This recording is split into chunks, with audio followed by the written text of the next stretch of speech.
আমি যে ইমান দিন আমি যে তোমালোকৰ কাৰণে ইমান দিনে কাম বল ক্ষতি কৰি আমি ইয়াতে যে আহি আড্ডা পাতি থকাৰ দৰে থাকোঁ কিয় থাকোঁ আমাৰ ঘৰত কাম বল নাই নেকি আছেনে নাই নমস্কাৰ মই ৰাহুল আৰু আপুনি চাই আছে আসাম ৰয়েল ফিল্মছ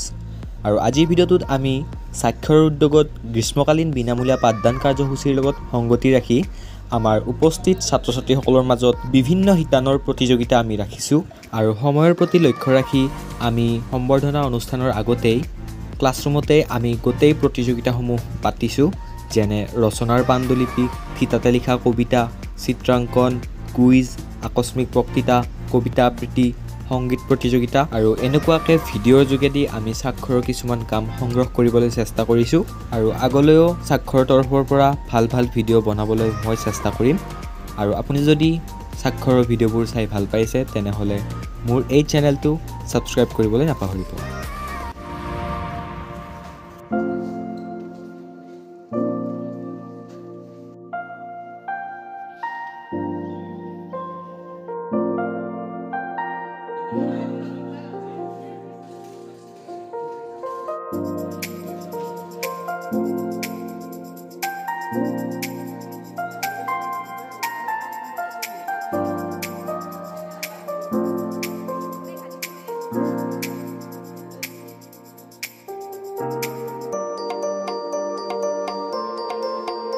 আৰু এতিয়া আমাৰ হৈ আছে কুইজ প্ৰতিযোগিতাখনি প্ৰতিটো দলৰ পৰা এজনকৈ আহা গ্ৰুপ 1 কপিলি গ্ৰুপ বিৰ নামটো দিছো আমি কৃষ্ণাই খুবেই ভাল এটা প্ৰতিযোগিতা যিটোৱে তোমালোকৰ মানসিক বিকাশত সহায় কৰিব খুব ভালদৰে খেলিবা তোমালোকে কপিলি দললৈ প্ৰথমটো প্ৰশ্ন আজি 2022 খ্ৰীষ্টাব্দৰ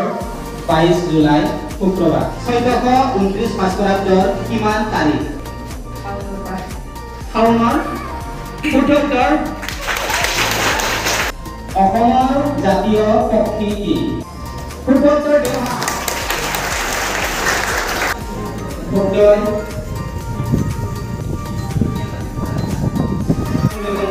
আৰু বেলেগ সময়তো বজায় এই বাক্যটো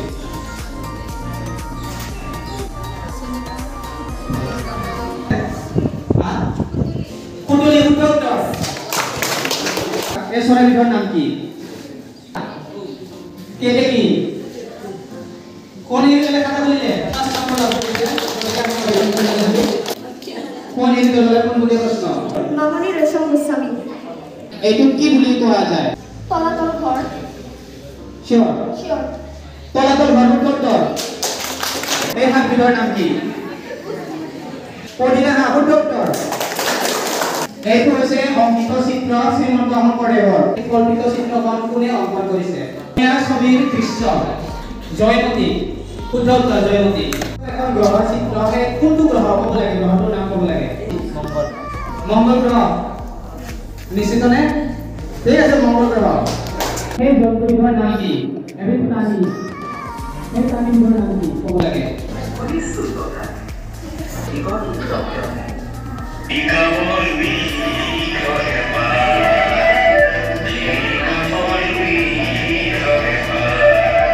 কিন্তু অসমৰ এখন শিক্ষানুষ্ঠানৰ সৈতে জড়িত শুদ্ধ উত্তৰ গুৱাহাটী বিশ্ববিদ্যালয় কোনখন বৰপৰীৰ গীত ৰাষ্ট্ৰীয় সংগীত বা নেশ্যনেল এন্থেম বুলি ক'লে আমি কোনটো ক'ব জনগণ মন আনব লাগে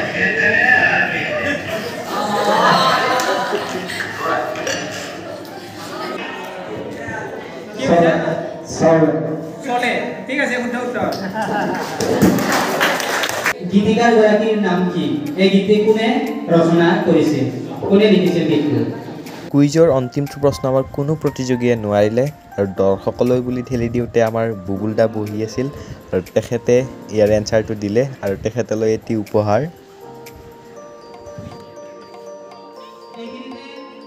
আমি সমূহ প্ৰতিযোগী দললৈ অশেষ ধন্যবাদ জ্ঞাপন কৰিছোঁ এটি সৰু অনুষ্ঠান এনেকৈ চলি আছে আমি সম্বৰ্ধনা অনুষ্ঠানৰ আগদিনাখন এই অনুষ্ঠানটো পাতিছোঁ ইয়াৰ পিছত আমাৰ সম্বৰ্ধনা অনুষ্ঠান থাকিব আজি অনুষ্ঠানটো খুব সুন্দৰভাৱে পাৰ হৈ যাব মানে আহি শেষ পৰ্যায়ত উপস্থিত হৈছে গতিকে ভালে লাগি আছে ছাত্ৰ ছাত্ৰীসকলৰ অংশগ্ৰহণ পাইছে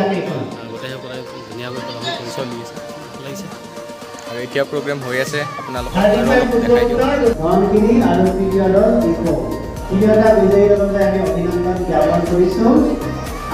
আৰু আজি প্ৰতিযোগিতাৰ দ্বিতীয় দিন আৰু আজিৰ দিনটোত আমি আকস্মিক বক্তৃতা কবিতা আবৃত্তি আৰু সংগীত প্ৰতিযোগিতাখনি পাতিছোঁ তো আপোনালোকে চাওক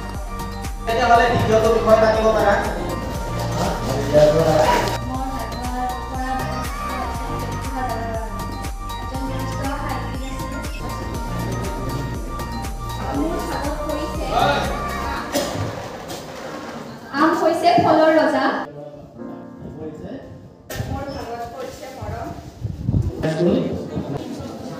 গীতাত মোৰ ভাগত পৰিছে মাটি কৰিছে শিক্ষা মোৰ হাতত পৰিছে প্ৰদূষণ আজি মোৰ ভাগত পৰিছে বিহু বিহু আমাৰ তিনি প্ৰকাৰৰ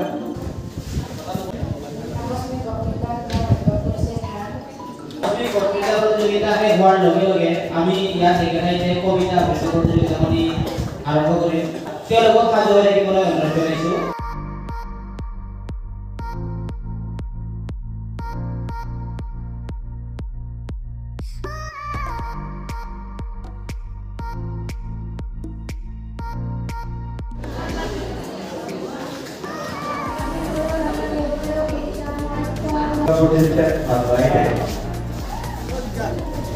মই প্ৰতিযোগী হিচাপে নহয় মই এনে শেষৰ আজি মোৰ মনত পৰিছে স্বাক্ষৰৰ গ্ৰীষ্মকালীন পাঠদান একদম ভাগ্যত পৰিছে মোৰ এই বিষয়টোৰ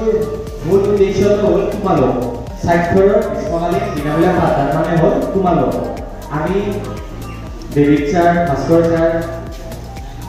আমাৰ ইয়াতে যিমান আছে এওঁলোক যদি অকলে ইয়াতে পঢ়ি থাকে স্বাক্ষৰৰ গ্ৰীষ্মকালীন পাঠদানটো সফল নহয় এই গ্ৰীষ্মকালীন পাঠদানটো সফল হোৱাৰ মূল কাৰণ হ'ল তোমালোক আমি তেতিয়াও এই পাঠটোৱে কৰিছিলোঁ গ্ৰীষ্মকালীন বিনামূলীয়া পাঠদান আৰু তেতিয়া আমাক ছাত্ৰ সন্থাই কৰিছিল স্বাক্ষৰৰ যিমান অনুষ্ঠান আমাৰ ইতিমধ্যে কৰ্মশালা হৈছে সংগীতৰ কেৰিয়াৰ কাউন্সেলিঙৰ অনুষ্ঠান হৈছে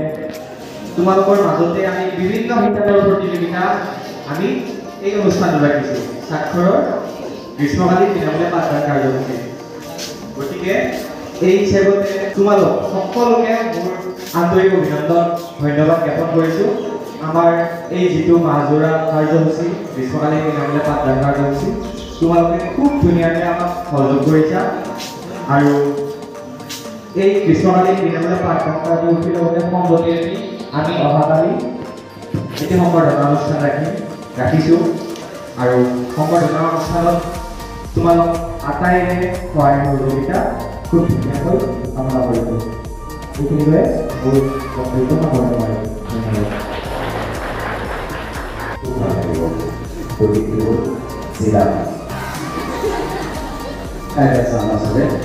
আমি থিয় কৰাই গৈছিল যে আজি এই ৰঞ্জুৰ দাস চাঞ্চৰে আমাক ইঞ্জিনিয়াৰিং পঢ়াব এই ৰঞ্জুৰ দাস চাঞ্চৰে আজি আমাক ইঞ্জিনিয়াৰিং পঢ়াব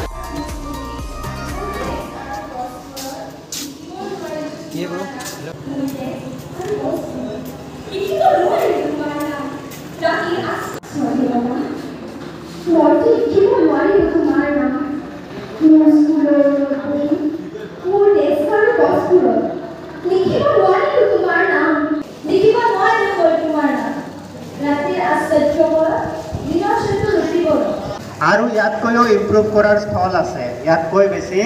উন্নতি কৰাৰ স্থল আছে আজি এই কথাটো এজন ব্যক্তিগত ফোন হৈ আছে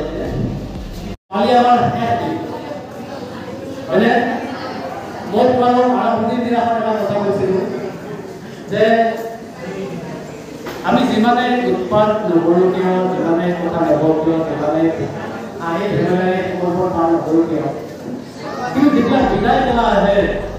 সেই বিদায় বেলাটো আমাৰ কাৰণে অলপ দুখদায়ক হয় হয়নে আমি যে ইমান দিন আমি যে তোমালোকৰ কাৰণে ইমান দিনে কাম বল ক্ষতি কৰি আমি ইয়াতে যে আহি আড্ডা পাতি থকাৰ দৰে থাকোঁ কিয় থাকোঁ আমাৰ ঘৰত কাম বন নাই নেকি আছেনে নাই আমি কাম বন ক্ষতি কৰি হ'লেও তোমালোকৰ কাৰণে এই যে শিক্ষকসকল আহিছে তোমালোকৰ কাৰণে কষ্ট কৰি কাম বন ক্ষতি কৰি আহিছেনে নাই সেই এজন শিক্ষকে তোমালোকক বিনামূলীয়াকৈ পাঠদান কৰিব পাৰে দেৱীচাৰে আৰবি উচ্চতৰ মাধ্যমিকত হায়াৰ ছেকেণ্ডাৰী লেভেলৰ ল'ৰা ছোৱালীক পঢ়ায় কলেজখনত দৰমহা লৈ ধুনীয়াকৈ এই ছুটিৰ সময়খিনিত ঘৰত বহি আলহী খাই থাকিব পাৰিলেহেঁতেন গতিকে সেইখিনি সময় এই আলহী বৃষ্টি কুটুম্ব সময়খিনি নিদি নিজৰ আজি শ্বিলঙত ঘূৰি ফুৰিব পাৰিছিল কিন্তু সেইখিনি সময় তোমালোকক কিন্তু গতিকে সেই সময়খিনিৰ মূল্য তোমালোকে বুজিব লাগিব হয়নে কাম কৰিবলগীয়া আমাৰ বহুত বেছি মানুহ নাই গতিকে আমি যিখিনি পৰিয়ালটোত যিখিনি আছোঁ পৰিয়ালটোৰ সদস্যসকলে যাতে মিলি জুলি আমি কামখিনি আগবঢ়াই দিব পাৰোঁ তাৰ কাৰণে আটাইৰে সহযোগ বিচাৰিছোঁ আৰু বহুত বেছি দীঘলীয়া নকৰোঁ এতিয়া আমাৰ সংগীত প্ৰতিযোগিতা এখন আছে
গাইজ কালিৰ প্ৰগ্ৰেমৰ কাৰণে আমাৰ কাম চলি আছে